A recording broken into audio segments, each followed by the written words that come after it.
Hello and welcome to Leviathan News. Today we got a special doubleheader.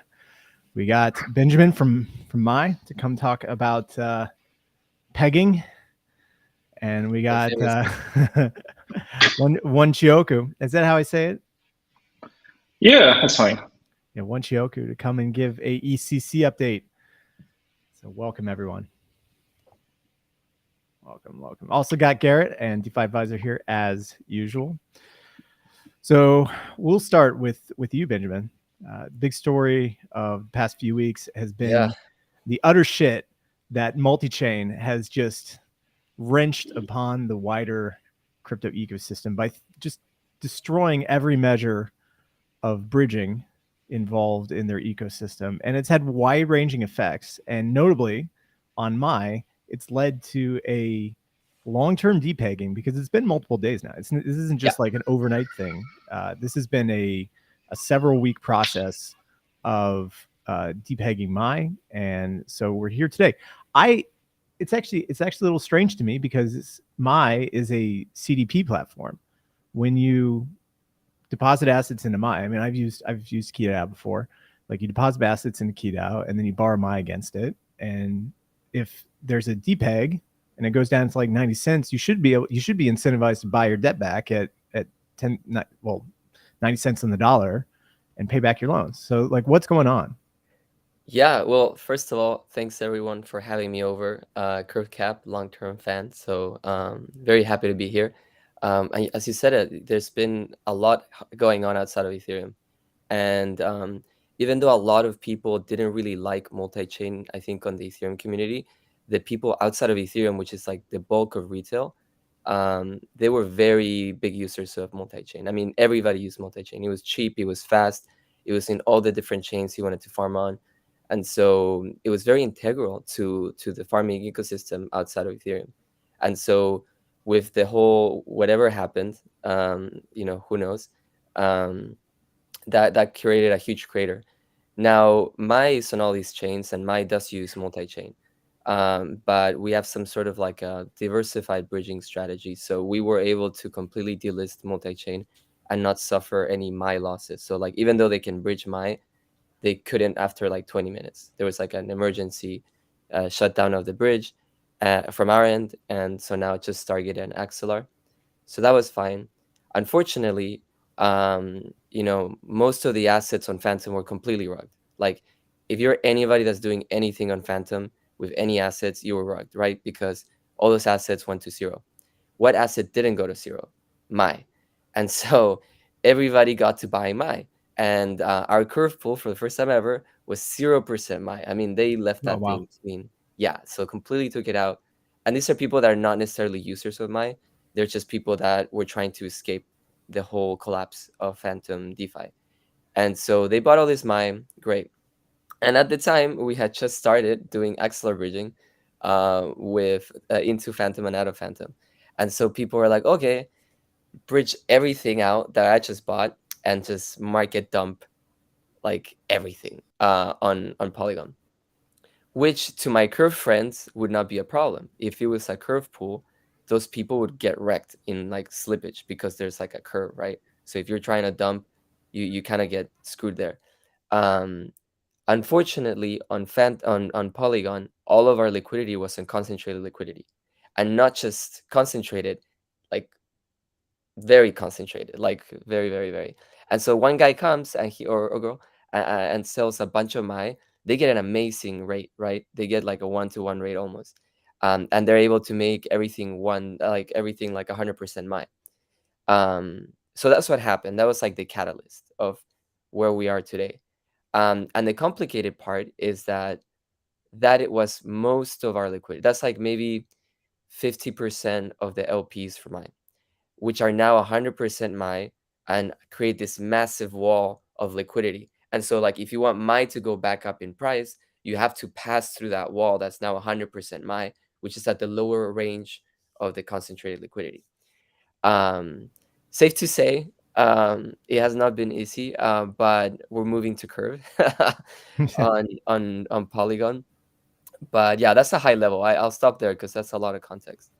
So I just want to share the CoinGecko pricing data And we can see that across the majority of all networks, the price is around 94 cents, with a couple notable exceptions being on Spirit Swap, where it's trading at 70. Actually, yesterday it was at 64. So it's yeah, Phantom screwed. I mean, like Phantom Dexis, I don't know. Yeah, it is getting better. But this is not just a Phantom issue. This is an across every single network that you're on issue. Right. Yeah. Well, the thing is, if you think about it like this, on Polygon, if the price is down, Polygon being 50% of the liquidity, right? If that's down because of the concentrated liquidity thing, that affects everywhere else, right? Because if you're getting 90 cents, 94 cents on the dollar on Polygon, right? It doesn't matter what you're getting on Arbitrum on $1 million liquidity pool, right? Because it's so much smaller that it doesn't get to decide the price. It can only take the price from the Polygon side. Right. And so the ARBs will just take it down. So where are all the people with their CDPs that should be closing right now, or at least like snatching up cheap debt? 2 million. We've had 2 million of repayments, which has been nice. I think there are two things at play here. One is that we're not on Ethereum, right? We're outside of Ethereum. And so this is mostly the retail world, right? So to be like blunt, like people are not like so mathematical about things, right? Like they're not they're not gonna see a Depeg and say, oh, let me go and repay my loan. That's not really how the farmer mindset works. The farmer mindset works, oh, my, it's a little low. How lower could it be? You know, let's make it lower. Which I don't care. I mean, I'm a so like I made all my fees on, so I was pretty happy. But yeah, it's been multiple weeks, so now it's already, but it's stabilized as you've seen, and we're moving it back. Yeah, and since you guys don't charge any interest on the debt that's taken, there's a 0.5% fee that is charged when you repay. Right. If I'm correct. So right now you're actually being incentivized. You actually make, if it's 94 cents, that's a 6% difference. So you're making 5.5% on the debt that you've taken. It's not bad. Yeah, but the thing is, a lot of people also LP MAI. So that's something to take into account. Not a lot of people like dump it. So the classic strategy is you put your STETH, you borrow MAI, you farm it. And so now you're getting the yield denominated in your STETH or your ETH, right? And so those people, their P&L might look a little different, right? Especially if they had bought USDC to LP MAI USDC. So that those kind of things can be at play. There have been a lot of things that have started. Like, for example, V1 and QiDao, you can only charge a repayment fee of 0.5%, no interest rate. On the newer vaults, on the V2 vaults, we have the option of starting interest, of putting interest as much as we can and kind of like pushing people to repay. We don't necessarily want to do that because the V2 loans are quite profitable. Like, even with everything going on, right now, the P&L of MAI is 2x profitability. Wow. For every $1 of emissions, we're making $2. So like, don't necessarily want to push up profitable loans. What we are planning though is starting to motivate people to push out, like to repay their V1 loans, like the loans that are 0%, 0.5% repayment fee. Yeah, because that was always like a strange like debt issuance. I mean, it probably was a nice experiment, but like for the long-term health of the protocol, you know, people can just take a loan and then sit on it for like years, and essentially it's free money, right? Yeah. Well, most people repaid soon, and it's also the bull market. You know, bull market is a lot of experimentation, but I think the V2 is like a good model. You can still borrow at 0% interest. We charge our performance fee. People are happy, and there's a lot of borrowing, and that's able to subsidize the cost of capital brought about by the V1 vaults. So it's been very, very successful. The question is, how do you push out people on V1 loans when you're kind of like, the things that you can do are either lower repayment fee or increase minimum collateral to debt ratio, the latter being a little bit more contentious than the first. So all right, so let's play devil's advocate here. Like, is there an argument that people see people repaying their loans, my TVL dropping, and they're afraid there might be a death spiral, and thus the 94-cent price is justified? If MAI were to hit 50 cents tomorrow, right, that'd be great. Let's be as devil advocate as possible. Sign me up. Huh? Sign me up. I Like, know, if right? you go, like, Please, you give me 50 cent MAI, I'll buy all your MAI. Who was it? And you can fuck off. Who was that? sell me all your money. That's 50%. that's a bad precedent. That's a No, SBI. that's a bad precedent. No, but if it's 50 cents, I'll buy. I mean, we'll buy the MAI because like it's literally I free have money. more loans. I'll take the 50% cut. Free money. It would make no sense at 50%. Like, I pushed a lot of my friends into the V1 vaults just because it was a no-brainer at the time, and they've got like $100,000 in debt that they've taken out, and if it goes to 50, it's like all that's been paid back by the market. Right. I mean, you have to also think about like, I mean, the V2 vaults are better, even though you get charged that performance fee. There are a lot of interest-bearing collaterals like Curve LPs, where 60% of the Optimism ST ETH LP on Curve, for example, people love that stuff. But of course, yeah, borrowing against ETH at 0% is not bad. Yeah. So it's hopefully going to be a temporary thing that's resolved. I guess, why didn't we see, there was other networks that were connected to, or like other stablecoin issuers that were connected to Phantom. Obviously Frax has its own like internal system that it uses, but so I don't want to bring them up. Was MIM also? MIM is like nothing on Phantom. Yeah, they're like maybe 100K. We're the only, I dare to say, we're the only major stablecoin that's deployed on all these chains, right? Like we were the stablecoin of Phantom. We are the stablecoin of Polygon, of Optimism, of all these other ones, because we're native. I mean, the debt positions are on those chains. Whereas with Frax, I love Frax, by the way, you're bridging into it. So it's like it's a different dynamic. So we also had the bridging, and the bridging we didn't suffer any loss because we are able to cut it off from the bridging allocation system. Yeah. Do you guys use like a time lock or anything to bridge, or like how do you prevent the instantaneous cross-chain transfers that would affect like the overall health of the network, right? Yeah. So we were the first to really start going across chain. We invented this thing called canonical bridging, where we basically give allocation to different bridges, just like we give allocation to our vaults for minting. And so all they can do is exchange MAI from one chain to another by unlocking and locking from pools that we've seeded. And so let's say multi-chain gets hacked, right? What we can do is just pool all the liquidity, and suddenly they can pass all the messages they want, but they're not bridging anything.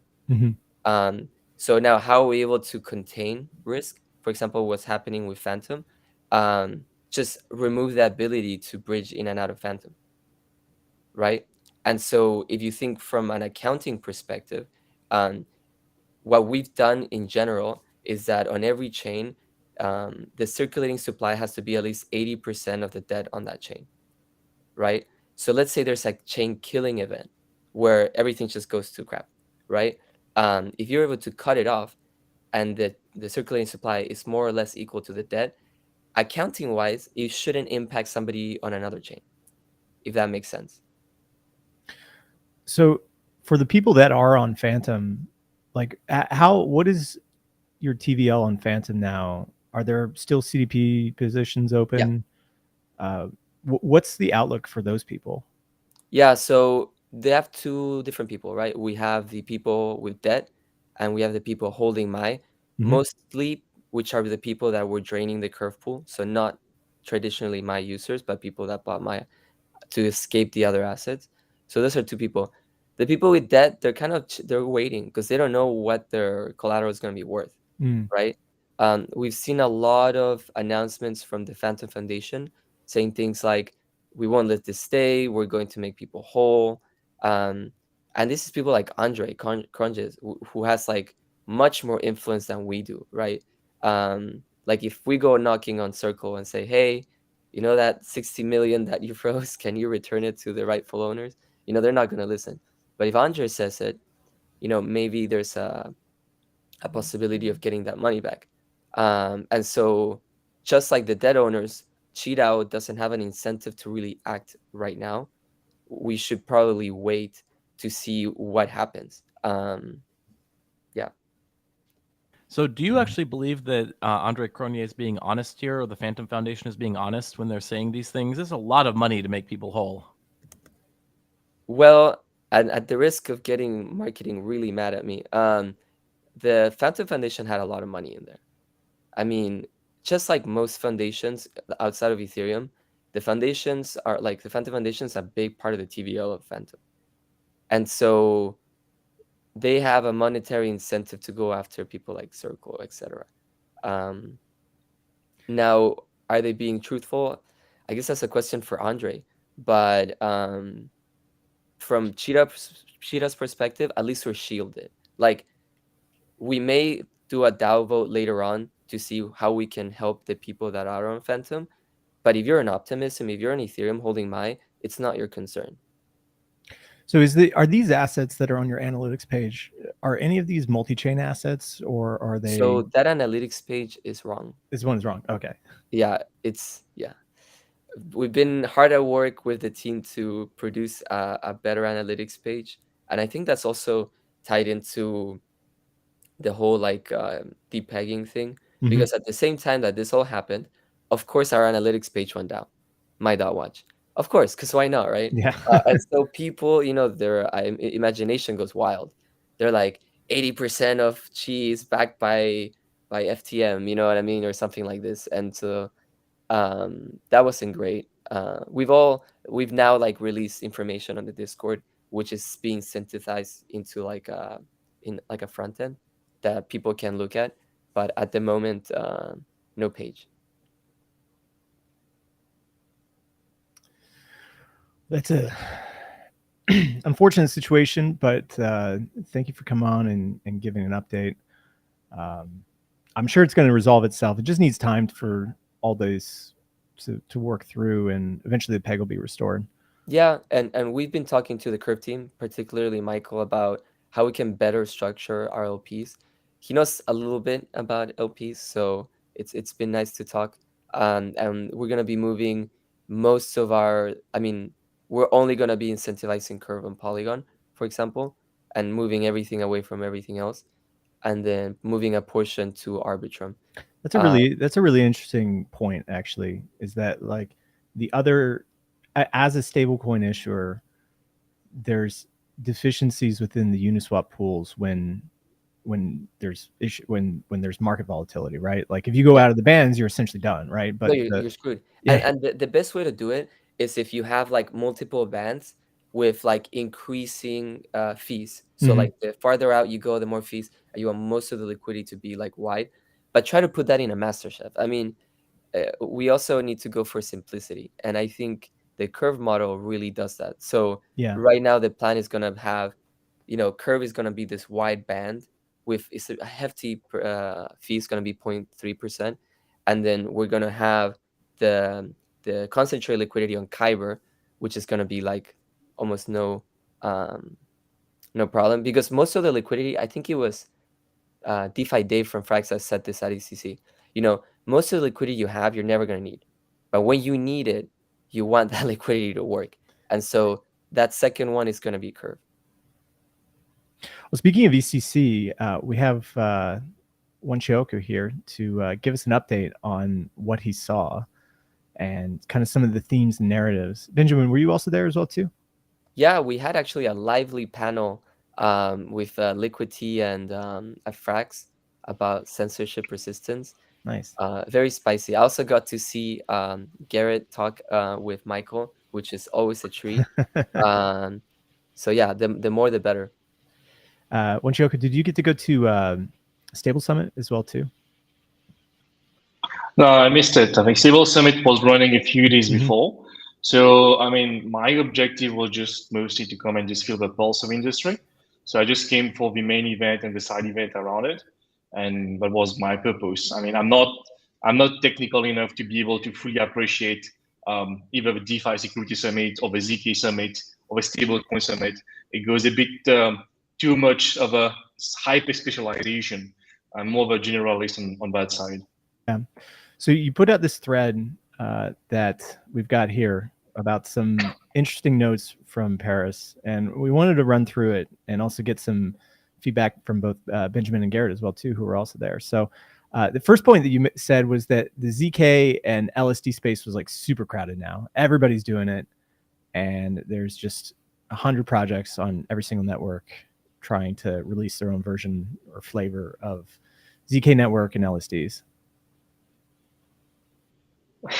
So the funny thing is, I actually built this way because I had like a bunch of friends on the crypto space and on the traditional space who were asking me, hey, can you just like give us like a few lines of what's happening? So I did, I'm going to post it and just dump it so everybody can just, comment and just go in the same space. So I didn't think it would actually be reposted and actually picked up by anyone apart from people who I was sending it to.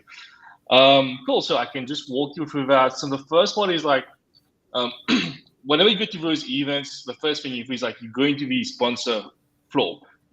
Sponsor flow tells you exactly who has the extra capital to be like fighting, to be throwing money around, to be throwing stuff around. And this tells you where capital is actually being allocated and where people believe like they should be marketing right now. And half the flow was like LSDFi and the other half was like ZK. And this was a bit surprising to me because on previous events you had like a bigger share of like protocols or like people trying to, let's call it, sell alternative, like innovative stuff. And this was more the back to basic kind of thing on the ZK side, because I'm not like super technical on the ZK side, but I know enough that I was studying that when we were the argument of the L2 between optimistic rollup and ZK was coming up, and they have the utility, but the talk behind is what is the cost of implementing a ZK? Everybody says like, yeah, it's super nice to have, but it's like super expensive to run and super complicated to run. So on the short term, it's not exactly the best tech to be, deploying to be able to get mass adoption, but on the long term, it will work. So I think I've met at least like 15 or 20 guys trying to pitch ZK to me. And I was like, yeah, that's nice, but it's infrastructure. It's coming in like 3 years, 4 years. And this is something which is a bit weird because normally you want to see at this point in time in these kind of events, people who are pitching products for now to raise money for now, to get users for now. And basically everybody's pitching for, products which will be using in 3 to 4 years. So this tells you that on the, let's call it investment side, people are investing on the longer term. So the example is that, let's say if you're a VC, you're running like a VC fund, and you have, let's say, $10 million, $20 million under management. And if you don't deploy that money right now, the LP will claw it back, which is very normal. And most of the VCs are, some of them, most of them are smart enough to like, don't use all your gunpowder on all kind of stuff right now, or it's going to get right. So, but they also don't want to spend on products which are going to hit the market in 6 months or 1 year, because if it's still a bear market in 6 months or 1 year, the valuation will go down. So what they do is like they play the duration game where we say, hey, you know what? So as not to give the money back to the LP, but not have to report any kind of results on the short term, which might be bad because of the bear market. Let's all go downstream and invest in projects which are like 3 years, 5 years, 6 years, 10 years. So we still keep the capital locked up, deployed, but we don't have to report on the short term. And this is like a massive, we see that in traditional finance where people play like, they allocate it to defensive instead of like allocating to things that should be allocated right now. And this tells you that the market is still very bearish on the VC side, and which is the side which usually allocates to the more aggressive stuff. And that would be my take on it, and LSD is like, we know LSD like right now, maybe on stake, if you can get like 4 or 5% if you're lucky. But as more people can go inside this thing, it's going to go down. So why are you trying to compete? I don't see 20 or like 100 different staking projects being able to survive. The amount of ETH is limited, and the amount of return is limited. How much can you skim? Like right now, I think the best ones are skimming like 20 bips, and then it will get more and more competitive, and it's going to be a really crowded trade. But I know the reason why people go there, because they're scared. That's why you go to the safe one. Staking ETH is like, it's a banker business, like bread and butter kind of business. You don't need to think very far. You don't need to prey on mass adoption to be able to sell. And that would be my take on, why we are still more or less in the bear market based on where the money is being deployed. Yeah. And additionally with the ZK stuff as well too. I mean, you have like 4 big players with Optimism, Arbitrum, ZK Sync, and Polygon, and then there's a ton of other competitors who are trying to like elbow into the space as well too. And I think I was talking to one of ZK engineers, and he told me off record, like he was joking with the optimistic guys, and the optimistic guys say, we may be optimistic rollups right now, but 5 years we'll be ZK too. So well, even Base came out. That's why we reported on a story this past week where Base came out and essentially said like, yes, we're on the Optimism stack right now, but we want to have ZK proofs within like 18 months. Yeah. And then what's going to happen to like the 200 projects building the new ZK bridge, new ZK rollup? That's a big question mark for me. Yeah. Well, I think there has been a lot of success with LSTs and with L2s. And in crypto, you always see like a wave of first there's innovation, right? A good idea. And then there's like a bunch of grifters that come in and say, let me copy this and make as much money as possible. And it's terrible because for builders, right? Like you're not going to make more money than the grifters. The grifters always make more money. And so like you have like people like Optimism with Bedrock. That was an amazing thing, right? It's almost like an L2 as a service. You also have Polygon kind of doing that. And then now we have a wave of everyone and their grandmothers wants to make an L2, which is very infrastructure heavy, right? And so when they're like going to these different VCs, they say, well, we don't have the users now. We don't have differentiation now, but don't you worry, wait 10 years. And because of our amazing tech, we're going to be the best, right? Very product heavy. And it's actually the same in DeFi. We have Maker, Aave, QiDao. We've been accepting LSTs as collateral for a year now. But now you have all these random stable coins that are not profitable that say, I like that idea. Let me raise 20 million from some unknowing like VC. And then I don't have to be profitable for the next 10 years because I have my paycheck. We're gonna be the 10th liquidity fork to take a LSD and issue a stablecoin against it, right? Exactly. And they're moving on all these chains and they're not profitable. Like they're charging 0.5%. I mean, the only reason Liquidity is profitable is because they did the CRV game well, but that doesn't scale to the forks. And so, I think there's usually in these cycles, you get like the first mover always does well and is able to stay around, right? But then you get like at least between like 2 and 5 other like forks that are able to innovate somehow and stay relevant for a little bit. No, like usually for a long time, right? Like because like the first mover is never going to be able to do everything correct, right? And typically they tend to go more like way more conservative. Like if they stay around, they usually have to go way more conservative very fast, and so they stop innovating at the scale that they need to. And so there is space to come in and innovate, but simply forking is not enough. You have to move past it quickly, very quickly, actually. I would just mention the case of Velodrome, right? They forked solidly, they did well, and then that kickstarted this crazy like solidly fork era, which is ending now. I mean, most solidly forks are dead or dying, and the only one that's kind of alive is Velodrome and Thena, right? And so maybe we'll see the same thing with L2s. All these L2s, just with the L1s. I mean, all the L1s from last pool are mostly slow rugs now, right? Or they're kind of completely out of the picture. By the way, I also wanted to say that about the ZK stuff. I really think the ZK narrative got the new spark as a narrative right after the Arbitrum airdrop, because people were anticipating the Arbitrum airdrop for I don't know, over a year at least. And then when it came, it was such a few days of such great excitement. And after that, it's like, okay, so what's next? And I'm pretty sure that ZK Sync, they identified that moment, and they said okay, we have to do some kind of a move to make people they knew it's a very big opportunity to onboard a lot of people, because people are looking for the next thing. But like 1chioku said earlier, I think ZK is still far away. It seems, at least. Like, I don't know many dApps, many interesting dApps on the different ZK players. And by the way, 1chioku, you still didn't talk much about the LSD stuff of the same that you mentioned on the same tweet, which I also think, you know, we're going to have some important players in under the LSDFi narrative. But like, come on, they won't all be amazing players.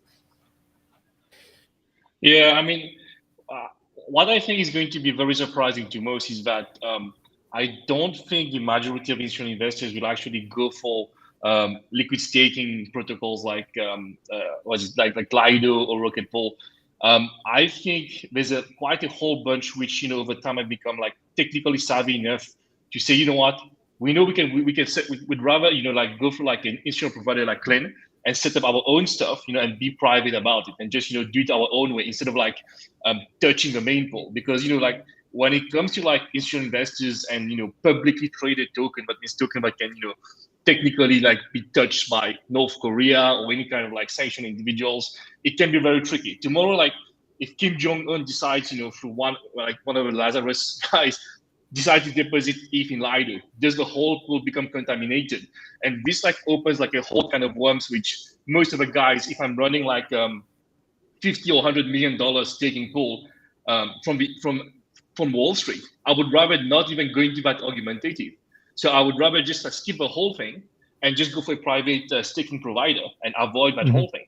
So I think this is also being underestimated, but this is the route that a lot of the guys will actually do. They won't be buying in through, maybe they'll buy in for Coinbase because, you know, it's regulated, whatever, minus it's a legal problem. But I think a lot of people will actually go for private staking. You know, I don't think the big guys will actually, you know, commingle their funds with me and you. Yeah, I mean, we saw the announcement of the institutional staking platform that was funded by Coinbase, which is going to have like, you know, full KYC, full ML going in and out, like purely designed for institutional players, which might be enough to grab some TVL, but I still think Steth is pretty dominant. Moving on to one of the next points is that, on the other hand, even though we're getting a lot of infrastructure, there's a very stunted app layer. Like you know, we kind of have the infrastructure and the middleware now, where the middleware is like the stablecoin layer, the ability to provide liquidity everywhere. But the front-facing applications that are especially built for mobile have yet to come. And this is probably what needs to be done in the next wave. And I've seen some other comments about like what the next like 3 to 4 years needs to be. And the application layer really is the place that needs to develop. We have all the infrastructure now. We have like 1 million L2s to build on. We have deep liquidity pools that people can trade back and forth on pretty much every pair. So now it needs to get in the hands of people on like some slick UIs that are easy to use and, you know, easy to share. And hopefully new additions like account abstraction will get us there. I mean, I'm looking mostly at things that are more relevant because, I mean, I'm more of a DeFi person. And at the end of the day, when we're talking about DeFi, you want to look at the product that can actually help you, you know, with your day-to-day life. You know, the whole thing about DeFi that people were selling like a few years back was, you know, you could like tokenize your house and, you know, and mortgage and pay your mortgage or something like that. And these are, you know, the bear market did like, you know, kill a whole bunch of projects that were upcoming, checks that are being written on I mean, just like as a comparison going back on the ZK thing, like you get a ZK project, the average check's gonna be like 10, 20 million. You do like a DeFi project, you know, if you get 3, 4 million, you're lucky. You know, it's much smaller because, you know, it takes a lot smaller team to actually implement and succeed. But it's also more cutthroat because, you know, things can, you know, get copied, can get forked, like this, you know. So I'm kind of like, this comes back to my next part of a tweet, which like, you know, maybe we should go back and look at the FAT protocol, because the FAT protocols, you know, the Uniswap, the Aave, the Compound, you know, your blue chips guys have, which be almost like, you know, very almost corporate like kind of structure. I mean, they have not stuck on, we're not stuck on one single product and done nothing, you know, like the Aave, we just like spun off Go, and Curve has like Curve USD. So they are branching off in a very like conglomerate style where we are actually having divisions, people building new products.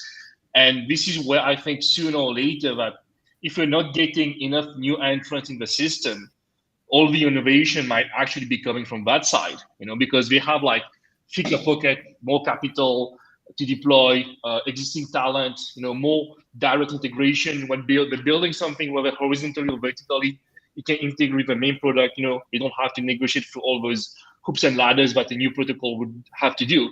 So yeah, I would definitely, allocation-wise, if those select protocols haven't died by now, the TVL is still going up. They haven't got to like through any major hacks. Odds are, in 5 years' time or 10 years' time, they will still be there.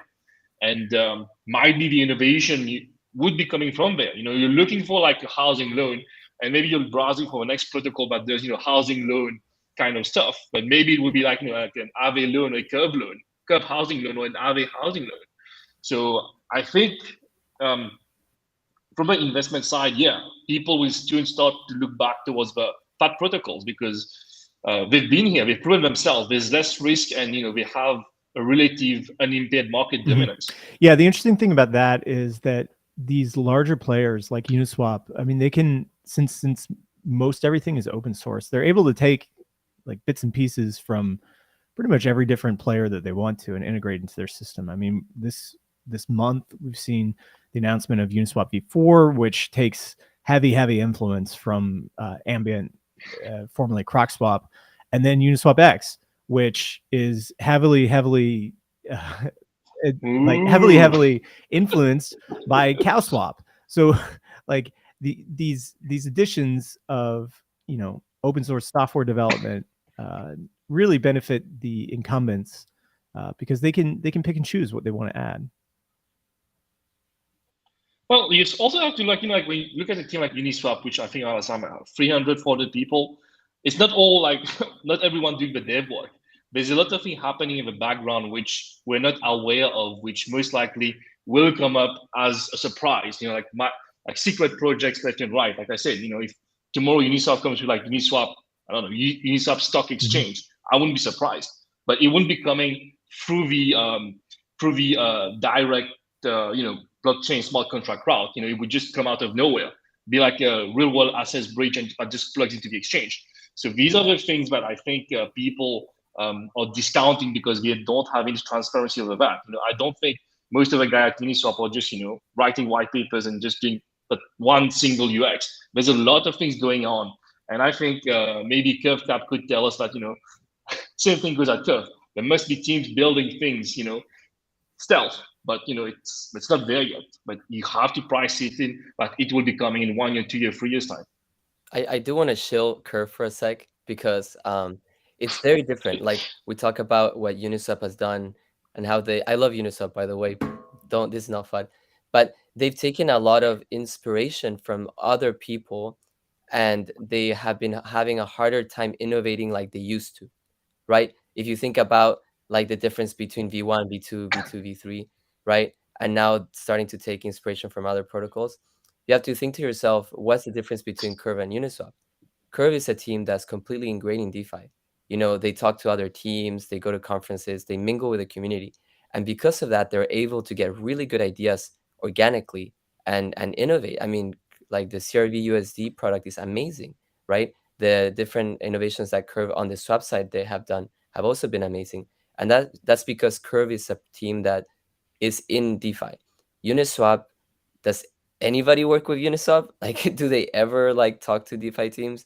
They don't, because their own cultural problems, right? But but it also shows in their development. I mean, like look Right. at you look at Uniswap X, right? Their newest announced product.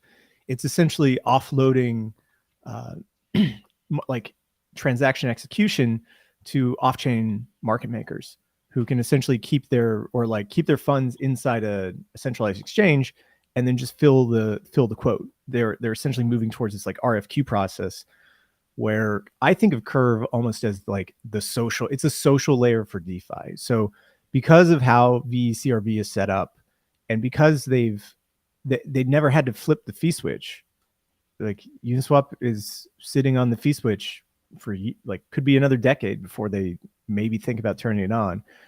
With Curve, it was on there day one. They've passed an unbelievable amount of 3CRV back to VCRV holders, and they've really focused on ensuring that the products they build can be widely used in DeFi. So for everything that Uniswap v3 has done in increasing liquidity and efficiency, it broke the composability across across DeFi for Uni v3 products. Curve hasn't done that. They've kept their products as is. You can still use Curve LP tokens like anywhere else in DeFi as long as you have the pricing data for them. So I think it's just two different ways to innovate. And you're right. Benjamin, you're right about what Michael and the team are doing. And but Hayden and the guys are doing some great things as well too. I mean, they're. I mean, it's going to be like the Apple versus Google exactly. argument of how to do things. No, I mean, I'm not saying Uniswap is bad. I particularly commend Curve's ability to be a community player, and I think that's very important because crypto, especially in a bear market, is a community game, right? Yeah. And I think that's very important. Yeah, one thing that Curve has done is they get other protocols to buy into Curve. So like the whole idea of the Curve wars of like we need to go out and acquire CRV to then benefit our users. It's a broad. It's not just a singular network operation, or it's the entirety of all deployments that Curve is on, right? All networks that they're deployed on, where any protocol on any network can come and join the Curve wars and start passing those incentives back by joining and participating in it.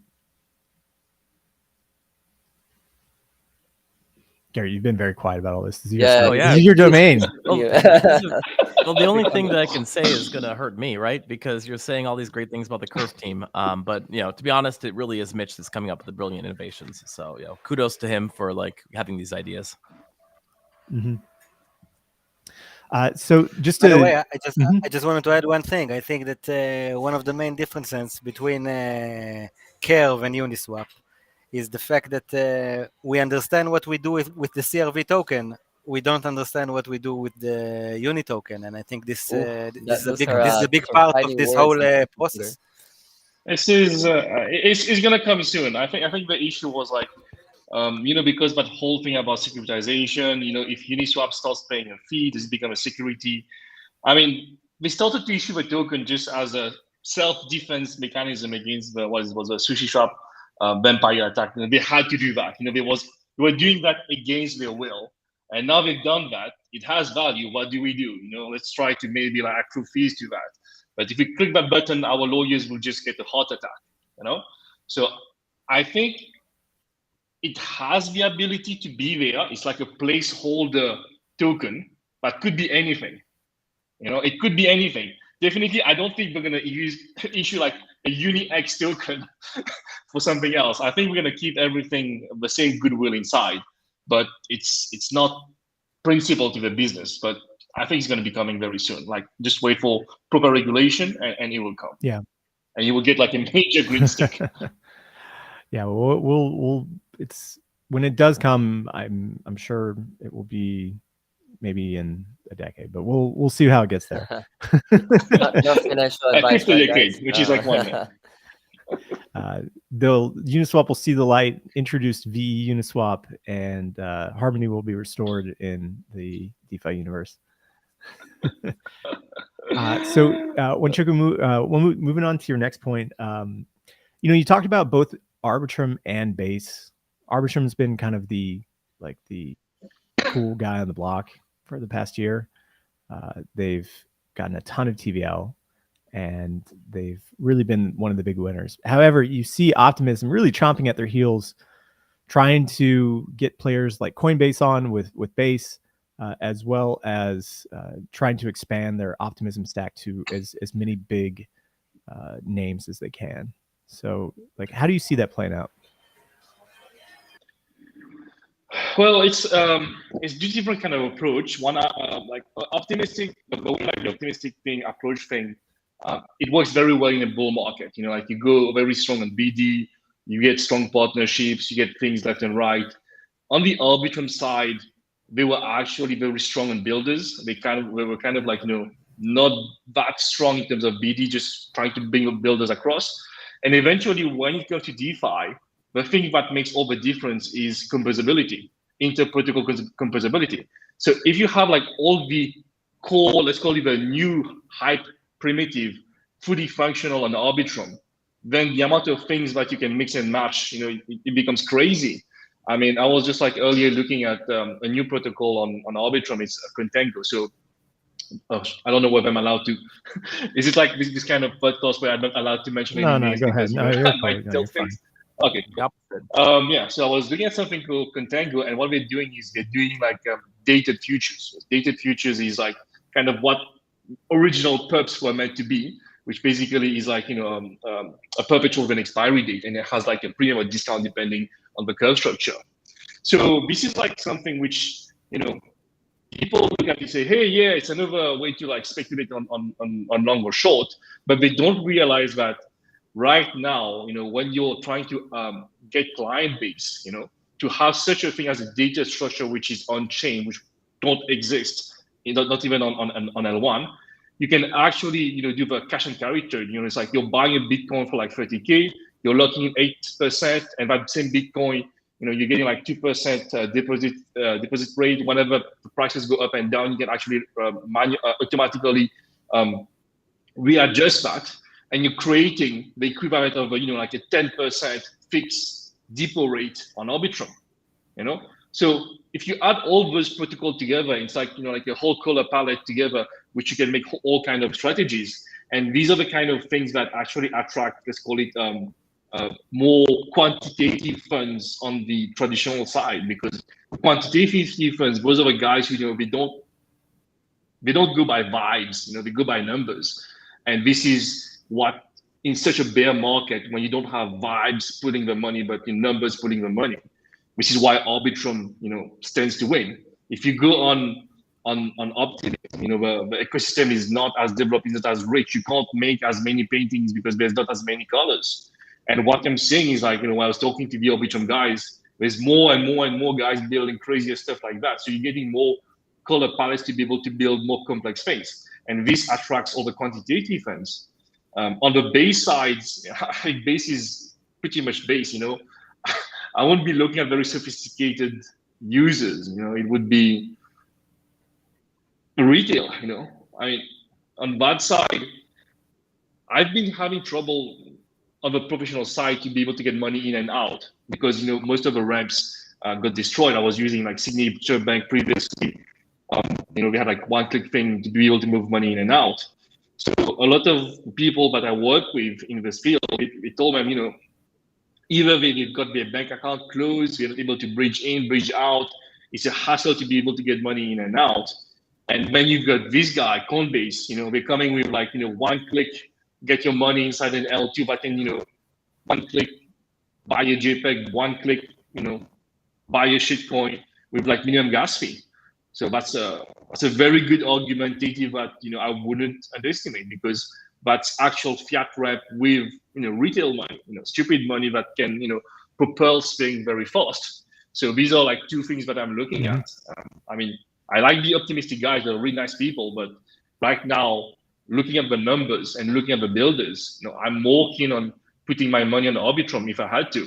If I was forced to make a choice, yeah, my money would be on Arbitrum. I do want to say a point to that, actually, about the interoperability. I think all chains have the same level interoperability. What makes Arbitrum different from the other chains is that they were able to convince 5 or 6 big whales to bring money. That's all that matters. I mean, in DeFi, no product matters. Like, no tech matters. All that matters is, can you bring the whales? And they were able to bring 2 big ones from Polygon and the rest from Ethereum. That fueled GMX, right? And so those couple of whales made GMX very big compared to, I mean, you look at the TVL, it's like GMX and then everybody else. And so you're a builder that fashions yourself as somebody that's building complex trading products, and you see GMX and Arbitrum, you're going to go there. not because Arbitrum has better product or anything. That's like a whole nother conversation. But because you see a lot of TVL for a trading product. And I think that's important to know because those DeFi ecosystems are very fragile. Let's say Base is able to convince 2 or 3 other investors, right, to deploy $200 million in TVL for the DeFi applications on that chain.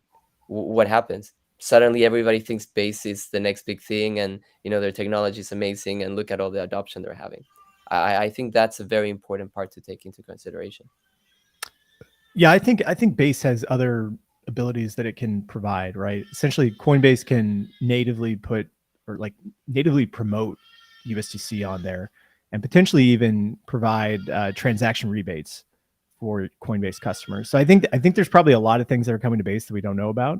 But the whole thing with Arbitrum, like you're saying with GMX, was they really built a system there that hadn't been seen anywhere else. Like we had seen perpetual trading protocols, but nowhere had somebody created like this GLP product, which was a yielding product that people could use in DeFi as a second order derivative.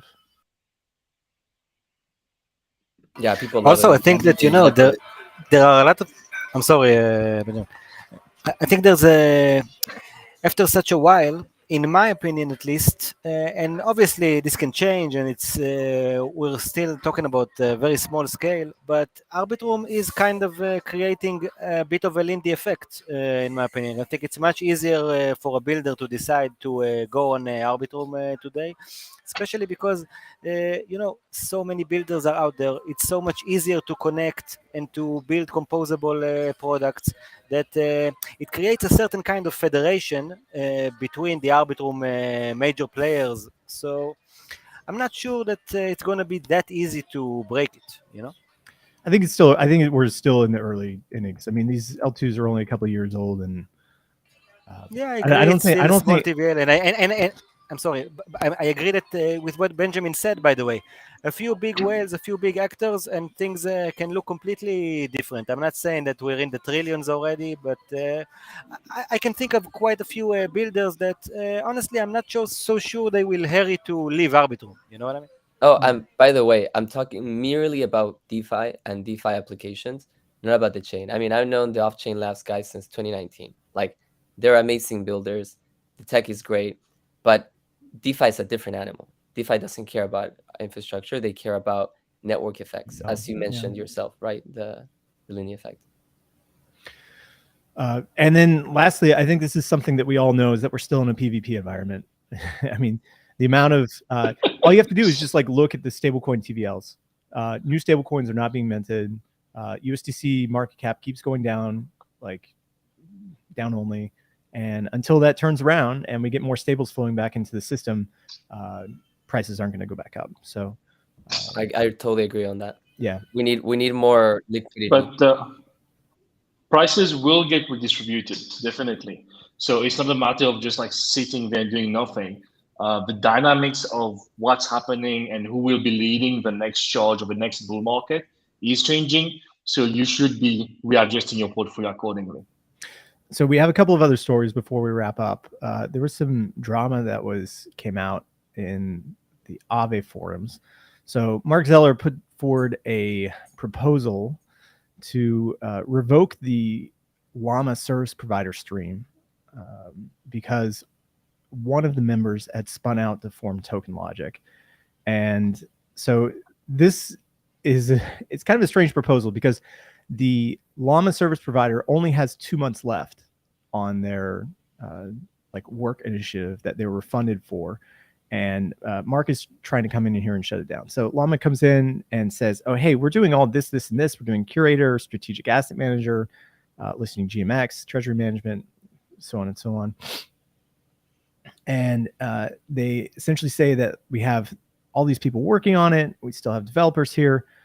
Really, it's only one person, which is Matthew Graham, is the only person who's left Llama to go to Token Logic. And Mark was like, okay, but we still want to cancel you. Thank you very much for your service. We are grateful for Llama's contributions to the Aave DAO and wish them the best in their future endeavors. And then Llama is still confused. And so there's more back and forth about it. In the Lobster chat, Mark said that the free buffet era has come to an end. So I don't know what happened at ETHCC, but you know, there were some divisions that came about. Sounds personal, no? Sounds very personal. I mean, I don't want to get. I'm not Seriously. going to stick my fingers in the mouth. I'm not gonna say anything. Marketing would kill me. I'll just be watching you guys. But I don't even know if there's enough time to get this passed. I mean, there's like 2 months left on their contract. Okay, so Mark went on to say that the Aave-chan initiative has evaluated the remaining funds in the Llama stream, which is approximately $240,000, $180,000 in USDC, and $50,000 worth of Aave. And he's like, this is not only about 2 months left, but rather, could the DAO allocate $250,000 better than with Llama? And Mark thinks yes. That's So a lot of money. it is a lot of money, isn't it? Dude, we're so stingy with money at QiDao. We never raise capital, so I mean, we're very mindful of how much we spend. But So- yeah, I think it was, I can't say the name, but there's some like analytics platforms that they'll charge you like, I don't know, 200K a year to like do like quarterly reports on your DAO. I'm like, 200K a year, I could hire like a full-time investment banker with that money, you know? I'm not saying Llama is such an expense, but yeah, there's a lot of money being spent. So Mark brings up some of the issues actually a little bit later on. So he says, here's a small curation of Llama XYZ's achievements. So he says they preferred to enjoy Christmas holidays instead of executing the much needed CRV AIP, costing the DAO an additional $1 million due to increased CRV valuations.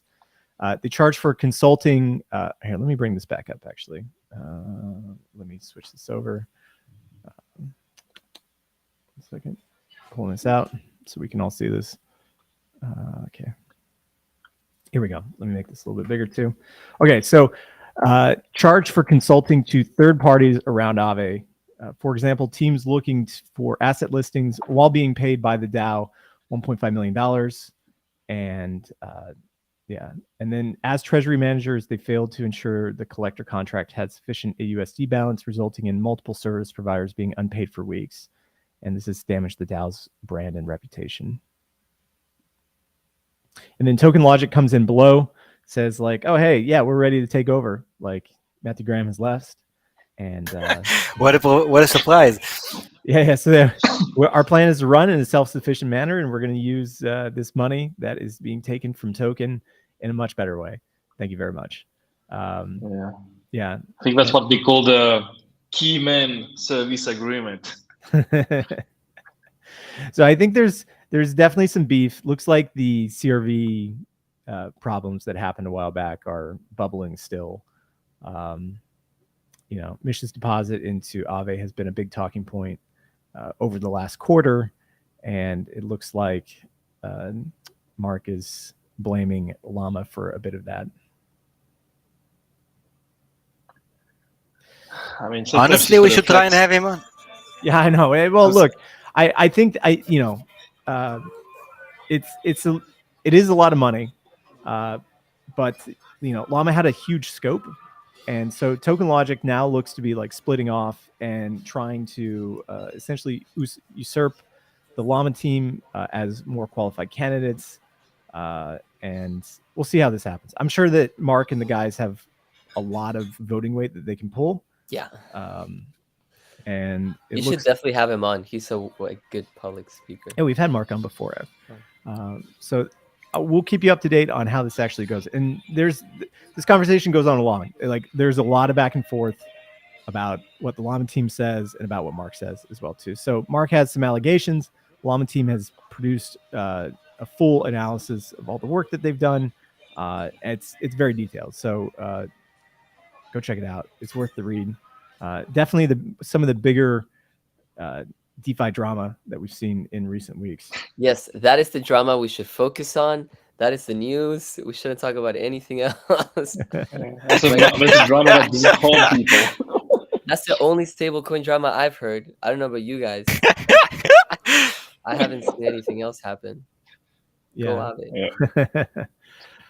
So there was some other news. Garrett, do you want to talk about this Rekt test? Yeah, I'd like to, but for some reason I couldn't read the article. I think like I reached my medium reading limit, so I didn't want to create a fake account to get into it. Oh, So okay. I'd like to talk about it. I can't. So high level is that Immunified Trail of Bits and the Solana Foundation are launching the Rekt test, which is a baseline security standard for Web3. Covers 7 critical security requirements, including key management, incident response, code security, and external audits to help people assess the quality of projects before interacting with them. This is going to be provided through Immunify and in partnership with cybersecurity firm Trail of Bits. This is almost like a standardization of the audit process, or maybe like the audit reporting process across all these networks. I mean, we've seen the stablecoin rating agency Blue Chip come along in the last month. Which is highly politicized, I'm just going to say. I think they could use some more research into stablecoins. I think they have one goal, right, which is to keep user funds safe. And I think that's the goal of any agency, but I think sometimes you have to wonder what bags they're holding before taking their advice too heavily. Just want to point that out. Well, I've talked to Ethereum before in length about that, but we do need more, like in the wake of Luna, in the wake of FTX and everything, we do need more of these agencies that are acting as watchdogs. Now, whether like what their politics are, like I think is a secondary question, but you know, they do provide a service. And if they, like my kind of takeaway from Blue Chip was that if they had helped one person kind of understand the risks that are associated with a project that they're in, like a stable coin that they're invested into, and it saved them money, then they did their job. That's true, but I think we've seen those before. Like remember Rugdoc, like back in the bull market, like we've seen these kind of things before. I think yes, for the majority of times when you're talking about most things, you know, you can offer a pretty neutral idea of the risk. But when you're talking about big players, that's usually when we start to divert from the truth, where even people like Blue Chip, even people like Rugdoc start to miss things. I remember even in the Luna days, like people were very open about talking about risks and stuff, unless you were talking about Luna. Yeah. You know what I mean? And then things got a little bit more, you know, cutting corners, you know, kind of embellishing a couple of things. And I would be very wary of anybody that says, you know, this is the most decentralized stablecoin, or this is a ranking. I mean, if you have a ranking, I mean, stuff like that I think are very, very bad to put on like in the internet. Well, the I most think Kev has one. I showed one. You showed me one in ETHCC. And Kev was the top of it, right? Yeah, that was me. That's fighting words against me. I generated such a list, and mine did pretty good. So, well, the thing is, it's complicated because when you do that, it's a lot of advice, right? Like I think it's much better to say here is kind of like the different risks associated with different stablecoins. How about you make your own decision on which stablecoins you want to use based on this information? I think that could be a little bit better. I'm not hurt that we're not like number one on the list, so it's not about that.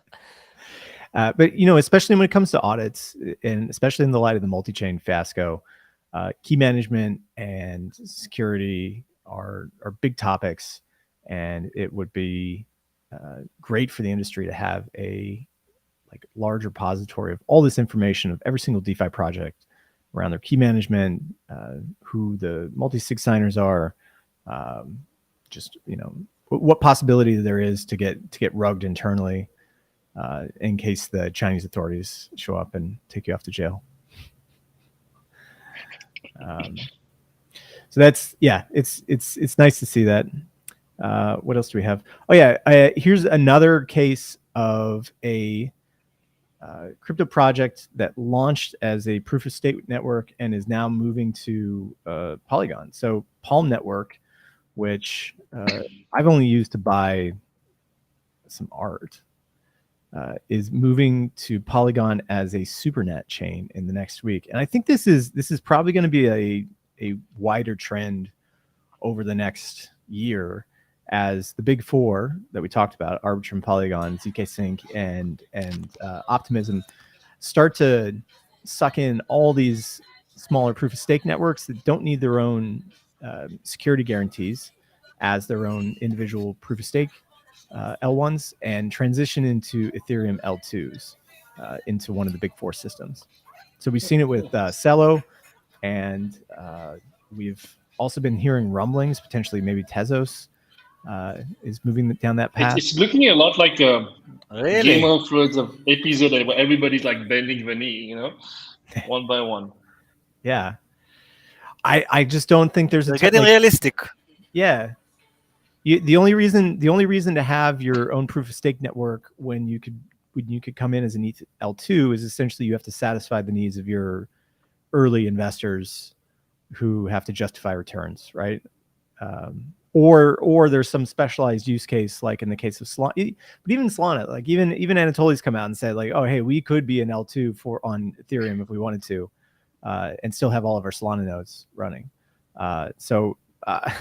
True. He actually hinted about it back then. I think it's exactly what you just mentioned. It was back then. It was a big surprise to me. Like, how can the main dev, like the founder of a network, how can he say that?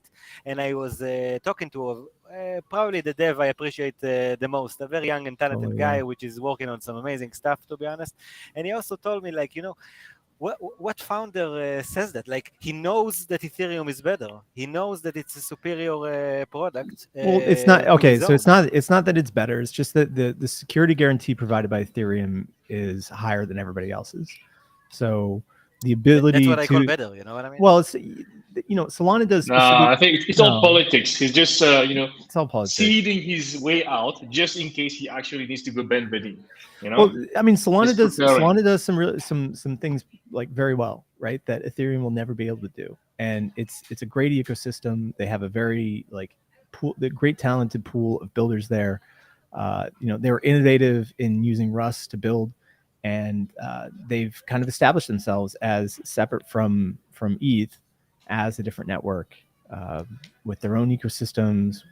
Unfortunately, TVL has suffered in the wake of FTX, but it doesn't mean that development is still ongoing. And I believe after Ethereum and Cosmos, they have the third most developers on their network building. In your mind, in 10 years, Solana is still here as a separate L1? Yeah, because like Solana does some great stuff. Just a guess, of course. Of course, like Solana was built with different needs in mind than Ethereum, and the way that it's built from like the base level is trying to solve different problems than ETH is. I completely agree. I can hear myself from 2021.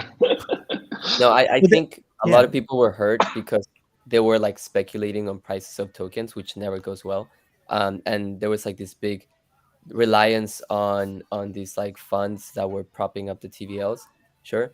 But I agree with Sam here. There's like a big value add that Solana has that Ethereum doesn't.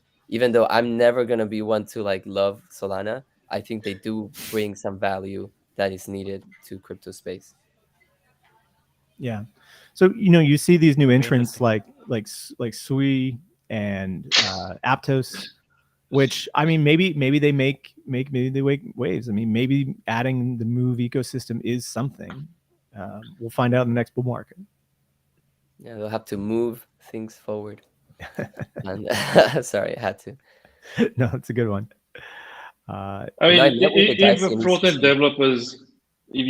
developers actually do their work, in 10 years' time, you won't notice the difference whether you're on like Polygon ZK or like Solana. Everything would just be merged together. If the front-end guys do their work, this is actually the long-term plan. But it's also the politics, man. Like I always bet on the politics.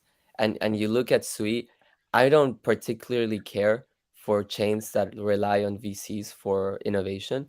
But that being said, the people around it have a lot of political power in Web 2. Yeah, cash grab. Yeah, I mean they take. Yeah, I don't you get me wrong. There's a lot of grifting going on, but if you have a lot of people that are connected with Web 2, connected to mass markets of people, that has a lot of value because at the end of the day, you can build the best product you can, but that doesn't matter if you can't put it in front of paying customers. Yeah, Well, mission matters. A lot of the guys coming from Web 2, you get like the mercenary and the missionary. And the mercenary guys, they're all gone, but the missionary guys are still here. And I think that Ethereum has a better mission value proposition, and which Don't is get me wrong, why the guys 100% like agree, but that doesn't take away from other projects. You can still, just because you're selling coffee in New York doesn't mean I can't sell coffee in Argentina. You know what I mean? They're two different markets. So I think there's something that should be said about Ethereum, where Ethereum kind of went down the Bitcoin route where, even though they had a token sale at the beginning, there was a 5-year time period, 6-year time period where anyone could come and spin up an Ethereum miner and, generate ETH for themselves during that period, like anybody. And so it was completely open. And so the distribution of ETH was very widespread. And now that they switched to proof of stake, that distribution remains. In these other networks, you just get such high concentration in the hands of a few people that has to be sold to somebody else. Somebody else has to buy those VC bags at whatever price they're trying to sell at, which I think is an important distinction to be made. Yeah, we That's need a great point. more poor I like that point. founders. The poorer the founder after the startup, the better the startup. I mean, look at Vitalik. Like, he's by far not the guy that's made the most money from Ethereum. Like, by far, right? I mean, he still made a lot of money, but not that much. And I think that's a good metric to look at. Yeah. The QiDao founders are pretty poor. So maybe it's a good project. Well, I think that's gonna wrap it up for today. We had some other kind of like macro news and stuff, but we'll leave it for other podcasts that cover those sorts of things. We're here for DeFi, and we're here to cover the most important DeFi stories of the day. And Benjamin, thank you for coming on. And Thank you. 1chioku, thanks for coming on too. Definitely. Was great Thanks. having you guys on. But honestly, I think you guys are. It was a very fun talk, and it created a very fun and interesting dynamic. Really enjoyed both of you guys' opinions and stuff and input. And honestly, hope to have you guys on again. I think you're great guests. Thank you. Yeah, anytime you want to hop on the stream, it's yours. Thank you. Awesome. Okay. Thank you, everybody. And we will see you tomorrow.